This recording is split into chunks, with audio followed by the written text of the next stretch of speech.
This is a podcast from Rover. Hi, I'm Dayna, a former TV presenter and radio host. But to Luca and Darcy, I'm known as... Mommy! Maybe one day they'll realise I used to be cool. Being a mum has been my greatest joy and biggest headache.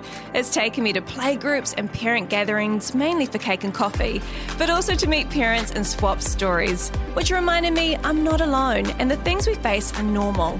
And that's what this podcast, Parents We've Met, is all about. I'm like, no matter how many kids I'm having, I'm not having a van. That is not the look. Oh, heck.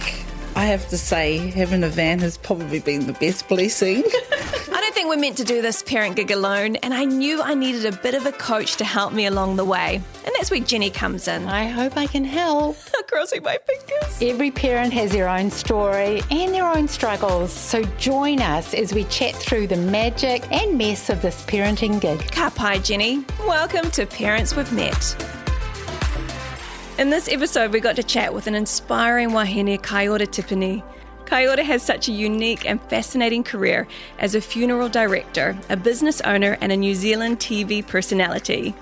Alongside her partner Francis, she stars in the popular reality TV series The Casketeers, which lifts the lid on a topic that's a little bit taboo, that is, death.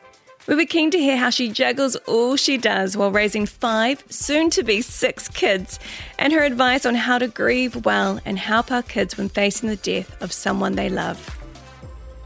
Hey, Kaiora, thank you so much for hanging out with us today. I was thinking, I think I met you about 5 or 6 years ago, and it was when my dad's best friend Ray died, and he was brought to you guys and you cared for him. And then it was less than a year later, my stepmom died, and we brought her to you. And then within 2 years, my dad died. Yes. And so I feel like I know your workplace really well, and I've had many tears there. And I was thinking, even preparing myself to chat with you today, there was a few tears just thinking back. And I thought, you stand in quite a sacred space, for families and preparing their loved ones, but also preparing and walking with them in that journey as well. I'm really looking forward to this chat and talking about death and grief and your beautiful whānau. Firstly, ngā mihi nui kia koutou. Thank you very much for having me, your beautiful whānau, and inviting me to this wonderful kaupapa and podcast.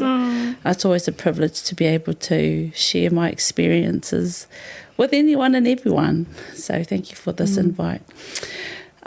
So yes, I am a mum, I'm a wife, entrepreneur, full-time working mum. So my eldest is 18, or he's turning 18. And then my next eldest is 16. And then we have a 10-year-old and 9-year-old. And my pōtiki at the moment is 4 years old. So they're all boys. It's a man's world in my home. Sorry, I should say I've got 6 boys, including my husband. So he's my biggest baby. But look, he comes with challenges as well. They're all very needy in my home.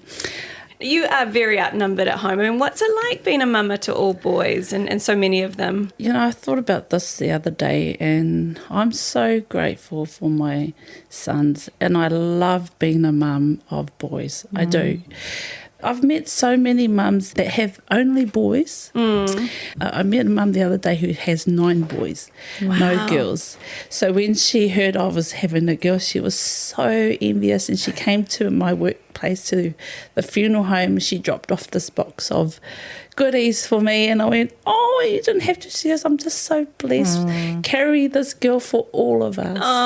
Yeah, so her and I had a bit of a moment, and I can't help but feel blessed for each and every one of them and the ages that they're at the moment. I think my eldest boy at the moment, I thought I'd have challenges with him going through his teens, but he's grown so fast. He knows what he wants.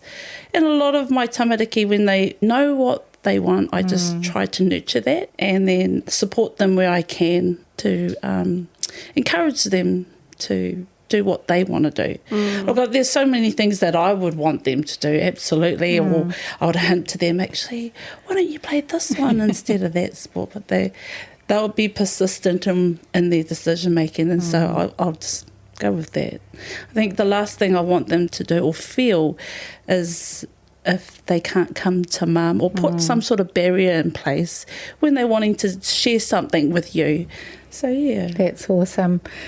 It's lovely to hear you say that you really tune into your kids too, because we're looking all the time for who is this child, and each child really loves to be noticed that they are different or that you have noticed that they're not the same as the other child or the other children. And I think children feel seen and heard, and that's a beautiful thing.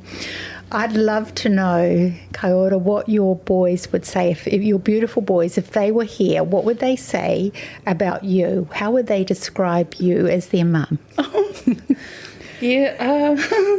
Look, I hope they would say mum is loving, she's kind, she is supportive. My youngest tends to tell me all the time, even though my hair's all out of place and things, he'll just say, Mum, you're pretty. And I take those comments in. When we're quite an expressive family, whānau, where we don't hold back on feelings. And it's something that I encourage in my home. What I mean by is like... we tell each other we love each other. We tell each other we are disappointed or angry or, you know, cause it's, my 9 and 10-year-old, they can express it in different ways. So I'm just grateful that we have that space at home where we don't hold back in those areas. I saw your gender reveal, which was so beautiful. And there was the balloon and your boys, you know, they popped and there was pink confetti everywhere. And just the joy. I felt like I was like watching, you know, like the World Cup and the All Blacks had got their final try and it was just beautiful. So much celebration. How are they feeling now? You know, the time to sink in, they're having a baby sister and they'll be meeting her in a matter of days, really. How are they feeling? Yes, it's funny when that gender reveal happened, and I popped the balloon and everything. I was expecting them to come give me a uffie or, you know, a bit of a hug, but they just ran everywhere else like they were all excited for themselves. So I'm like, okay, mum's waiting. So I'm happy for them. I really am. Before we popped that balloon, though, Dad explained to them, you know, pink, especially for our baby, pink is for girl and blue is for boy. And he asked all of them, so what colour do you want? All of them said pink except for my potiki, my baby. He goes, no, it's my brother that's coming. So when we popped the balloon, we were like surprised that he saw that all this pink. It was like, and so I'm thinking, is he excited? Was he excited that there's stuff everywhere, not knowing that it's going to be a girl? But if I had left the volume on, you would have heard him say, Happy New Year. And I'm like, oops. So after all of that, we said, are we happy for baby sister? And he goes, so is it not my baby brother? It took a while for him to take in. And the big brothers are already asking them, you know, because they've got their license now. So they're like, oh, Mum, you know, I can take her here and there. And Dad's like, yeah, sure, go for it. But just know I'll be coming with you wherever you're going.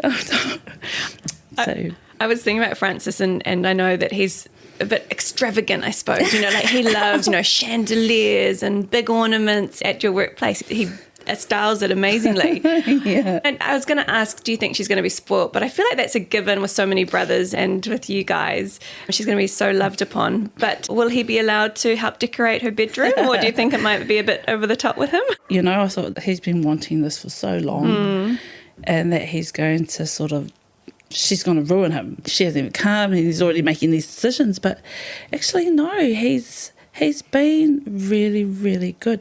Good in a way where he's like, nah, look, hey, we don't need to get so much stuff this time, Mum. We've learned from our last boys that she's going to be in the bassinet for only so long, or while we've organised a wahakura to come.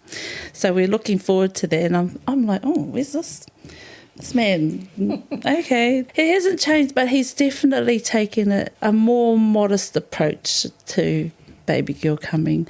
I have a feeling, though, that when she does arrive, that's when everything will change. So, yeah. What specifically are you looking forward to about having a daughter? That is a good question. I'm actually feeling nervous at the moment. I am, because I hope that my status remains the same, that mum is going to remain the boys' queen in their home. That's the hope. But I'm open, I'm open to what she will bring, to what joy she might bring. I do know I'll be expecting maybe my clothes to probably go missing in the next whatever age she gets to, or maybe a bit of makeup going missing here and there. So, yeah, I'll just have to take one day at a time. Yeah. That's a great way to do it. I know that when you went through your last pregnancy, you lost your happy, positive self for a little while. And you really shared openly about that, even though you found it hard to ask for help, and you know that wasn't an area that you're drawn to, like you kind of like do it within your own strength. But now, after going through postpartum depression and getting the help, now you're a real advocate for asking for help. Are you going through this pregnancy a little bit different now after going through that previously? Yes, thank you. Thank you for acknowledging that, Dayna. I'm mindful now of the signs. I'm open to those kinds of spaces if I feel them. But at the same time, I feel this pregnancy, I'm a lot more stable than what I was with my last pregnancy. I think there was just so much happening. We were in a small whare with so many boys, and each of them just sharing rooms with each other, and it was just, as well as we just moved out of the funeral home from upstairs and then moving into a new environment. There was so much happening during that pregnancy. I didn't quite get time for myself. I didn't take leave before I had my boy. So just everything hit me all at once after I had him, and I realised I wasn't ready. So now I'm in a better space, and I feel I know what to expect. And I do have the support people around me to help me through any obstacles, if I have any, be that mentally or physically. My whānau they've all booked a room at my house when baby comes, but I've asked them, look, I'm going to put a rahui, I'm going to put a band on my whare. I need my space with my boys and understand me with our newborn. And at least 3 weeks anyway, just for the living space. Any time after that, by all means, come round, no problem. But I feel that's what I didn't get the last time. So, yeah. Great to have those things in place and to have a bit of a plan going forward. And Kaiora, you're one of 12. Yes. 6 girls and 6 boys. I'm one of 6, 3 girls and 3 boys. Oh, yes. So well done, double the size. What was your childhood like? What was it like growing up in your whānau? I feel I was very spoiled by my dad, but given I'm the youngest girl. But being raised with them together, it was hard to have a voice. I love my humble beginnings. Like, I look back on my upbringing. There was 12 of us, yes, the 2 parents, 14 in our home. Our eldest brother got married, had 4 kids, and was in our space as well. So we had approximately, so it was 14, 15, 16, 17, 18, 19 people in our home, in a 4-bedroom home. So you had my elder brother in his one room with the 4 kids, with his wife, and our mum and dad's room, and then you had a boys' room and a girls' room. And we were all top and tail, you had 2 bunks in the boys' room. You had 1 bunk in the girls' room with the single bed. And I remember 3 of us just squashing up on the single bed. And I look back on that and I'm like, I think if there's anything that I take from my upbringing is what not to do. Don't have 12 kids, no. I love where I started, you know, was first one up, got the pair of socks or the nice warm shoes or the fancy uniform that didn't have a rip on the side. You had certain privileges if you were up early. And then I guess my mum, you know, I look back, I look at how much of a staunch mum she was in her duties to us as her tamariki. She would make anything out of nothing, you know, and the flour, that was an important ingredient to have in the home. We couldn't afford bread every week, so she would make rewana bread and that would last us for weeks. And of course, you know, if that ran out, she'd just keep making it. And we'd have stews and sausages almost every night just to feed the whole whānau. You know, mince was the go-to because it was always a spread. But she made everything just taste so yum, and I think I'm getting hungry thinking about it. You know, and every time she comes now, she knows fried bread is a delicacy in our whare, so she'll bring some nice hot bread over, and our boys love it. I can make a similar taste, but I can never get it as fluffy as she gets it. I like this idea of that, you know, it takes a village to raise a child. And I imagine that with 12 kids, there must have been aunties and whānau over and just a lot going on in your home. Was that how it was? It was, Dana. You know, there we are. My mum's doing her best to feed 12 tamariki. And then my dad's cousin will show up out of nowhere and he'll go, hey, you weren't allowed to be told to make a cup of tea or a biscuit or get something for them. It was a must. Someone's in the whare, go get something ready for them and bring it back. If you were told, you would get a growling later. Dad would go, oh, hey, why didn't you fellas bring out something for Uncle so-and-so? So anyway, as we're going at the back and we're getting the biscuits, one of us start fighting over, no, you give your biscuit because this one's for my lunch tomorrow. So there was a bit of sacrifice in all of that to manaaki others that came to our whare. Anyway, so that was a must back in those days, is when cousins and aunties came, we knew straight away okay, obviously we're going to forgo something. But at the same time, the aunties and uncles would always bring something. And it was such a treat. It was such a treat when they dropped us off at school, you know, and we know that they were going home. They'll take us to the local bakery and they'll say, get whatever you want. And we're like, oh, am I allowed a pie? Yeah, if you want a pie, how many pies do you want? Oh, am I allowed 2? It was just the treat from aunties and uncles. Yeah. Love that. What have you taken from the way you were raised and sort of blended it into your own family? Is there stuff that you have thought either subconsciously or intentionally that you've wanted to carry on? It's a good question. I feel I've definitely implemented my parents' teachings and by expressing our aroha for each other. And I guess because being raised on marae and you go to so many tangi, so many funerals, you would hear my dad say to everybody there, you know, it's important that you tell your loved ones how important they are to you because one day they're not going to be here and you're going to regret that moment. And so that's one teaching that I would always encourage my boys to do. They argue. Oh, yeah, they do. And it's important that they acknowledge why they've come to that space. And we always encourage them to talk about it later as well. So they're not allowed to go to bed angry at one another. And those teachings have all come from my parents. I see when I came here to the whare, the shoes are at the door. That's common in everywhere they go. So I like to ensure that that's a form of respect when they do go to the house. One of my boys, they went to their friend's house and he was like, Mum, they wore the shoes in the house. And I said, that's their way. That's okay. Oh, but I wasn't too sure if I should have taken mine off. Well, did you?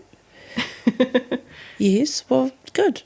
You continue to practice that unless they say for you to keep your shoes on, then you keep them on. And yeah, I love those teachings. They're only small, but they're big in the long run, and I hope they can continue those teachings. Were you raised speaking te reo in your home, or is that something that has been part of your journey after you've left? So our father was the māngai was the spokesman in our home, and he would always kōrero Māori to us. And so it was natural for us to respond to him in te reo Māori. So when he passed on when I was 10, that pretty much died. And we could only remember certain words, understand what others would say, especially when it came to commands and things like that. So when I got to college and they had this kapahaka, it was always a kapahaka group happening. I joined the group, and then I realised how much I miss speaking te reo Māori. I finished at college, and then my mum asked me, what is it that you want to do? Like, seriously? Because I was working at KFC at the time. She said, you don't want to stay here all your life, do you? I went, actually, it's a good question, Mum. Yeah, I think I might go and study. And that was the first thing I went to do, was at Unitec. I went to go and learn te reo Māori, join that huarahi again, that journey. I was taught by Scotty Morrison and Te Kauhoi Wano, Kokahine Taumanu. They were my pillars at the time. And from there I went over to Te Wānanga Takiura. It's a Māori teachers training college, and I furthered my reo Māori journey, and then I fell hapu with my eldest, and then was told to go back home to have my baby, which was fine. But reo Māori has been a must in my life. And I do, look, I have to say that I've been a bit slack conversing with my tamariki, but at the same time, they know certain kupu. When Mum starts to growl in te reo Māori, they know. So, they tend to register better when it's in te reo Māori, and they listen better. So you're like, oh, okay, right, I'm going to keep going like this. For you, like learning the language, what's that journey been like, I suppose, in almost like grieving and remembering and that process? Te reo Māori on that journey wasn't just about the language, but you learnt all of its tikanga, all of its history. And part of that was also to understand, how it was revived. And it does sadden me sometimes what our ancestors had to go through to bring it back. So I acknowledge that, and I know now that when I do speak te reo Māori with those who converse with me, I know I'm doing my part for them. Now in my workspace, if it comes naturally, I'll talk naturally with others. It's not forced on anyone. I'm grateful that, because we're quite a diverse whānau, we've got Samoan speakers, Tongan speakers, and we're all learning from each other. Our mahi and the communities that we serve, it's important to understand their background too. So I love that they're open to learning te reo Māori as well. Yes. Now, your job and Francis's job is a little different to the regular job. And do your boys have any opinions or thoughts? What do they think of it? They haven't really had a choice, really. This is what's been Mum and Dad's mahi since my eldest was turning one, and this is all they've known. Mum and Dad have been in whare tangihanga in a funeral home, caring for loved ones, and they understand that purpose. They've never complained about our commitment, because we're hardly ever home. I'd say it's not your 9 to 5 role, right? So sometimes Mum and Dad are home 8 o'clock, 10 o'clock at night. By then they're in bed, and I miss them. At the same time, the following day I'll take the morning off to ensure that they've been fed, have their breakfast, and drop them off at school. I'll take the afternoon off to ensure I've picked them up. Then I can go back to mahi. They've seen Mum. Cool. Now we're in a comfortable space to plan ahead and allocate a week off here and there, specifically for them. We couldn't do that maybe 5 years ago, or even 3 years ago. We can do that now. And I suppose that's one I'm grateful for lockdown too, because it did force us to be together. So, yeah. Because a lot of families, I suppose, they avoid the topic of death and, you know, like, how do we talk about this? But your family's surrounded by it. And I've even seen, you know, your boys down, like, dusting the coffins and, you know, getting involved. I mean, do you find because they're sort of surrounded by it and it's just normal conversation that they're not as scared about death, or maybe have more of a respect for life? Beautiful. That's a lovely question. I think because my tamariki are around it, it's a must that they understand, and it's normal for them to understand that. Having said that, it's, whether we're in this industry or not, it would have been normal for them. Mum and Dad would have made it normal for them. It was normal for me growing up. You know, so because of the cultural background, going to a marae where you see funerals in its full force, you'll see traditions and protocols practiced over a space of 3 days. You can see a casket arrive, you can see visitors and kissing, hugging this loved one. That's a normal practice for me growing up. It's a normal practice for our kids too. So I don't hold them back. If they have experienced personal loss, we lost their grandfather a couple of years ago, and a dear friend of ours last year, and they can mourn with us. And I invite tamariki, especially our own, to grieve with us, because they need to. I would not hold them back from feeling that way. And over time, you know, tamariki, they're the most resilient through this whole grieving process. And the more involved they are, they'll be able to have their own way of letting go. You know your tamariki so well, you can engage with them, and you know if it's challenging for them, then you know to step in and awhi them when they're going through that. But as sad as it is, I love funerals, I do. I love it when we all come together, whether we like each other or not. We force each other to just get along with it because we have to. So, yeah. What amazing things go on in this sacred space that you're part of. Is there ever a time when you feel like you really need sort of your own emotional self-care, or if you've been grieving or you're participating in other people's grief, how do you kind of take care of yourself? The other day I experienced a mother who just gave birth, and within a space of 45 minutes she passed away.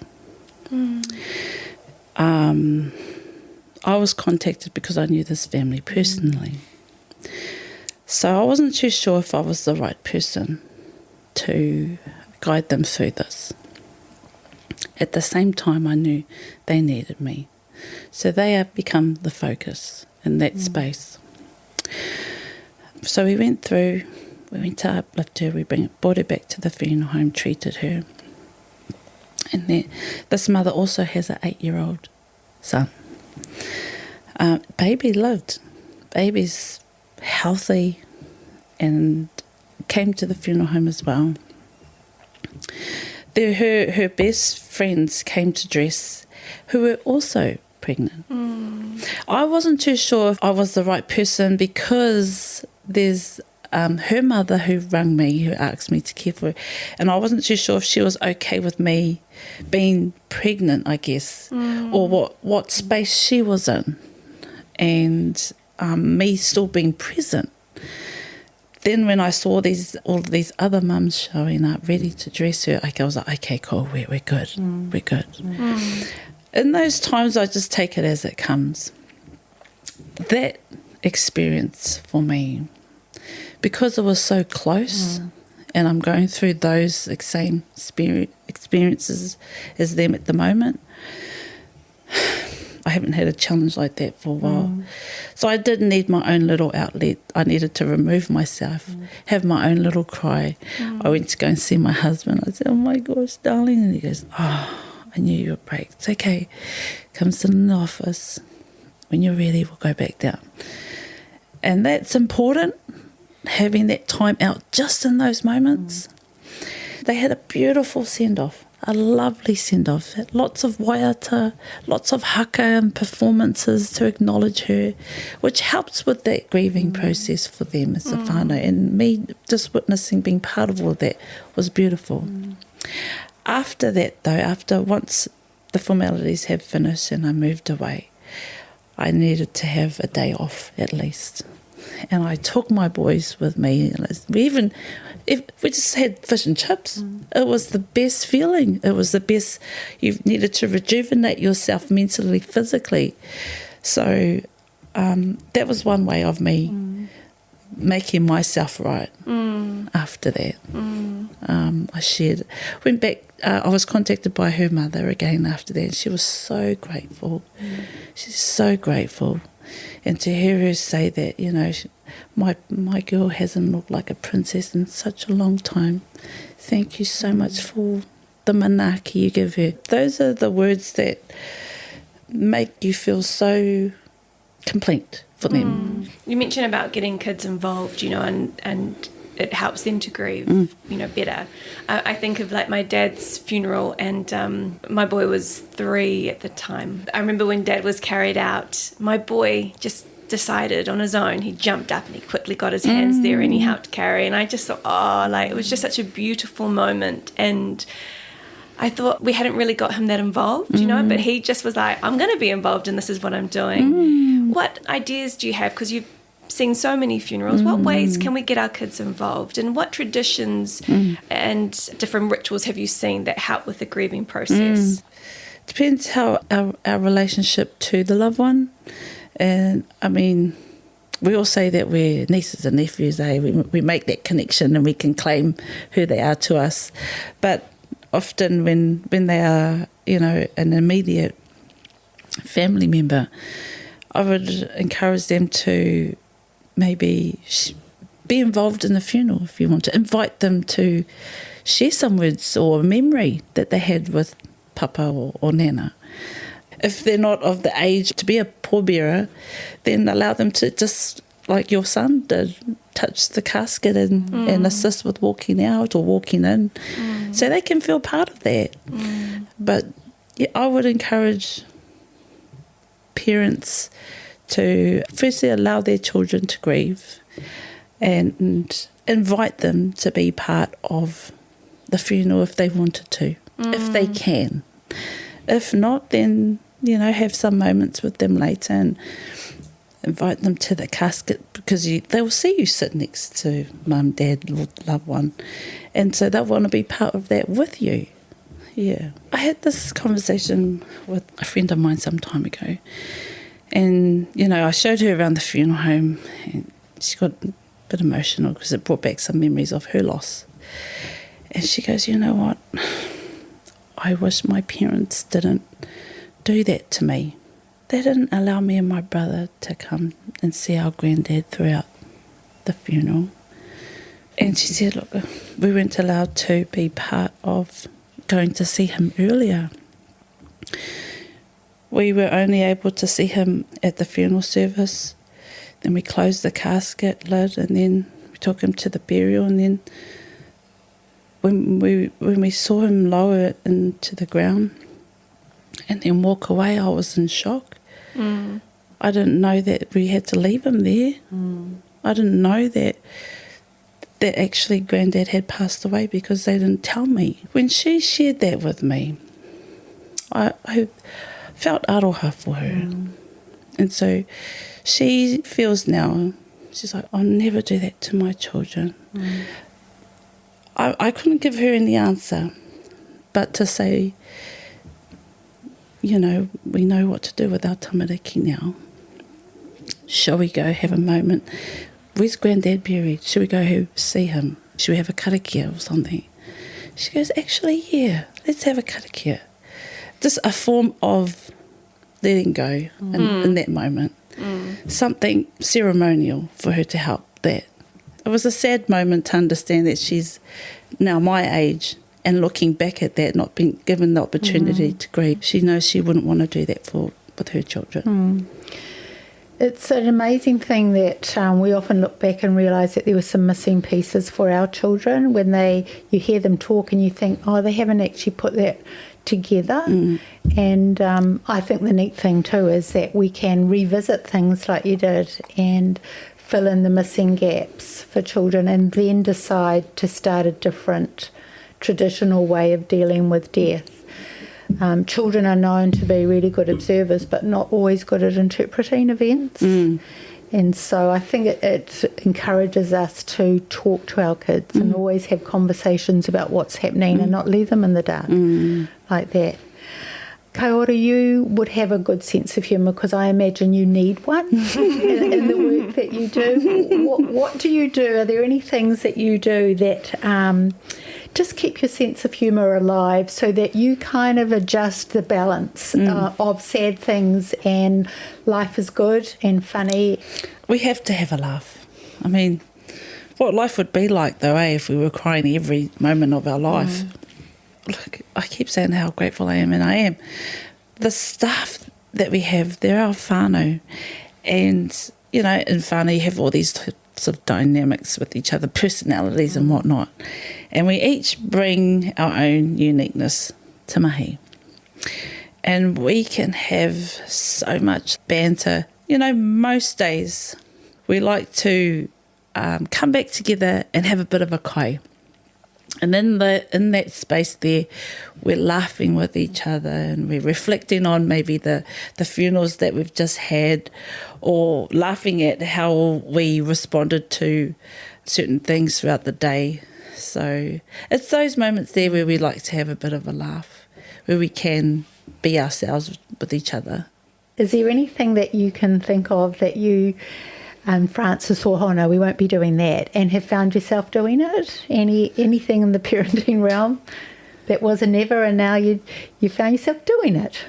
There's one thing that comes to mind is, I mean, because I've been raised in a big family, having a van was normal for us. So when I got to a certain age, you know, studying, being 20 and whatever, I'm like, I am not, no matter how many kids I'm having, I'm not having a van. That is not the look. Oh, heck. I have to say, having a van has probably been the best blessing. I've got all my tamariki in the back. I feel I've got a whole iwi going on, and there's no room for arguing because they've all got their own space. When I had, you know, driving around on a sedan and it's like they're all squashed in there and you're on my feet, you got my bag and all this, it's so good having a van. Yeah, great adjustment to make. Yes. I love that. What's one piece of mama advice that you give to maybe friends that are going to be mums for the first time? What's something that you share with them? To embrace the moment, especially in your first pregnancy. Enjoy those moments if you can. Because I look back on it now and I'm like, actually, I don't even remember taking any photos. I suppose 20 years ago, 18 years ago, you look back and I feel then that it was kind of a hidden thing. Having those pregnancy photos wasn't a thing. In a way, it was viewed as taboo in my household. My mother wouldn't encourage that. So, yes, embrace the pregnancy, but not so much expose your puku. But now, oh no, you go for it and cherish those memories. And then after you give birth, ensure you do have time for yourself. Those first 2 weeks, it's a sudden change of your body. You're just healing. You're still learning baby. Babies come now and it's taken all of your energy, and you may feel disappointed because you're not getting the rest that you used to.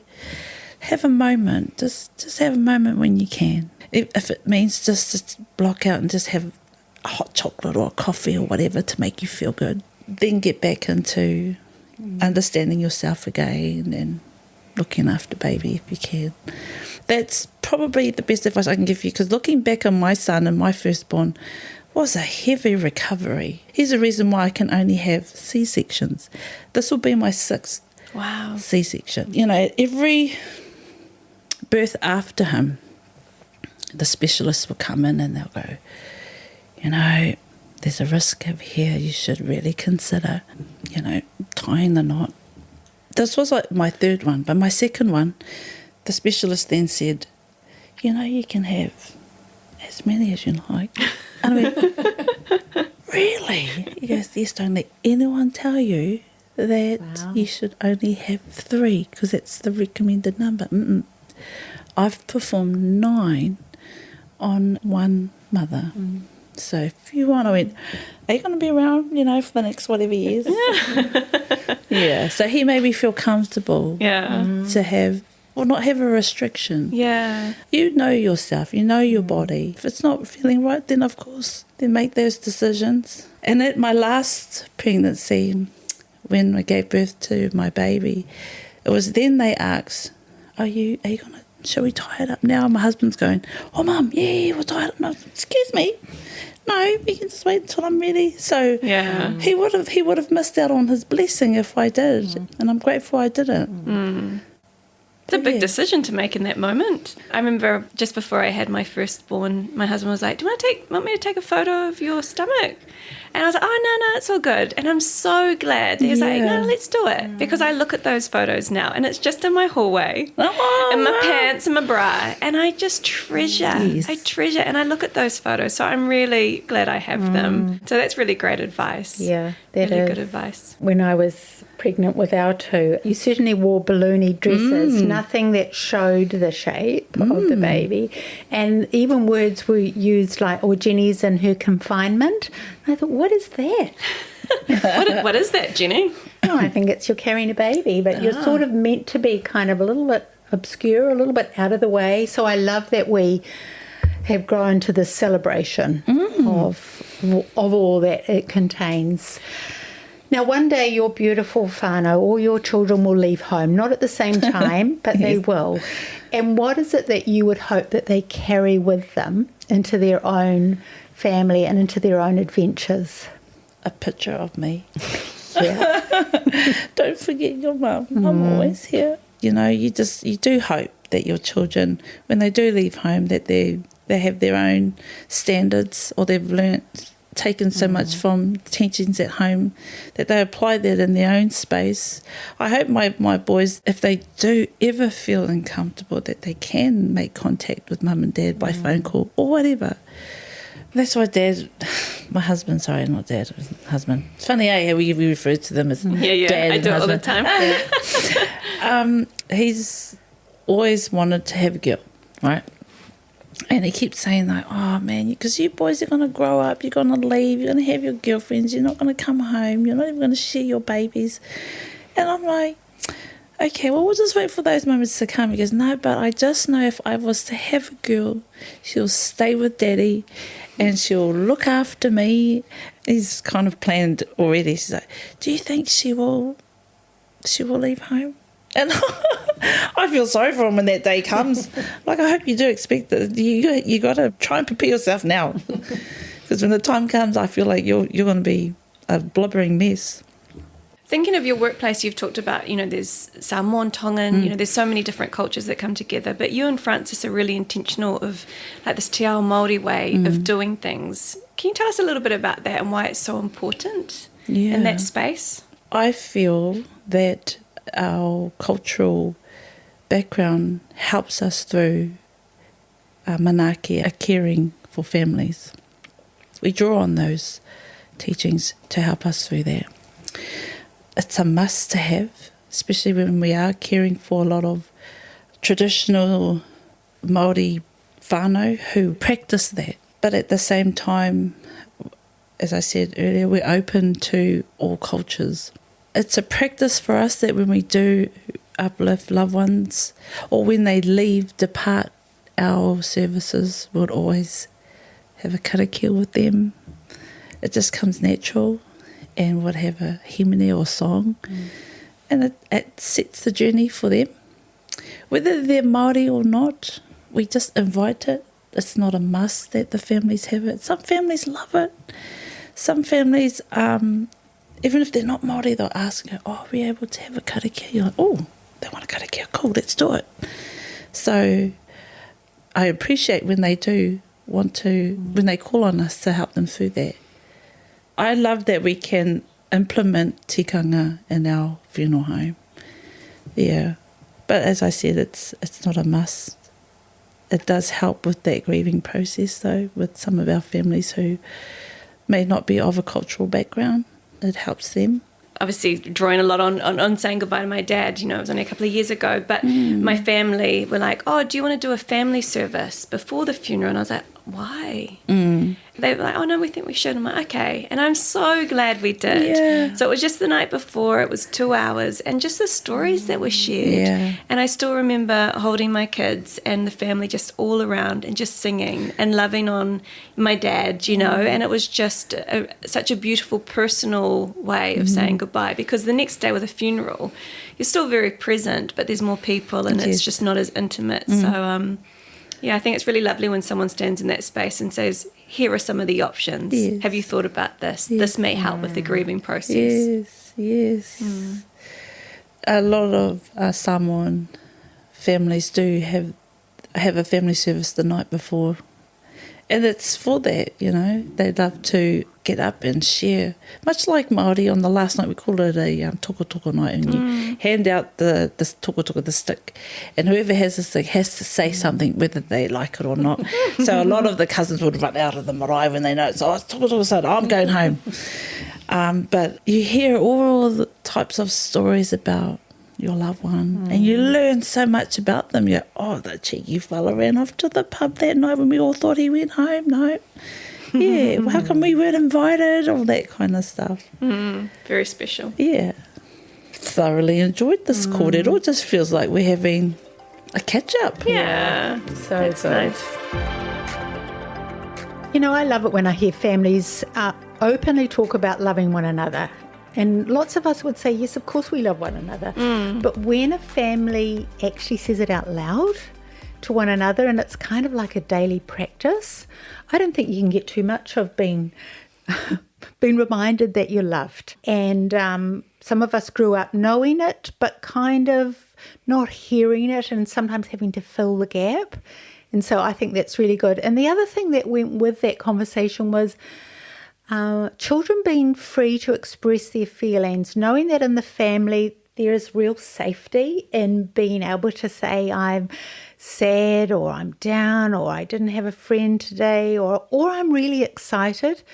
And children know when it's safe to share their feelings, and they know when it's not safe. And when Kaiora was talking, I really got that feeling of her whānau really know that it is a safe, home is a safe haven for sharing how you're doing.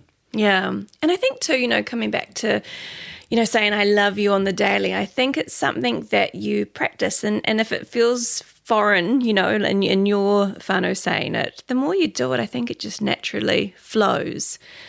So it might be something that you're like, no, we don't really do that in our home, but it could be something that you go away and just start doing. Because it's so lovely to hear. I love it when my kids tell me that they love me. And I make sure that I'm telling them every day, probably 1,000 times a day.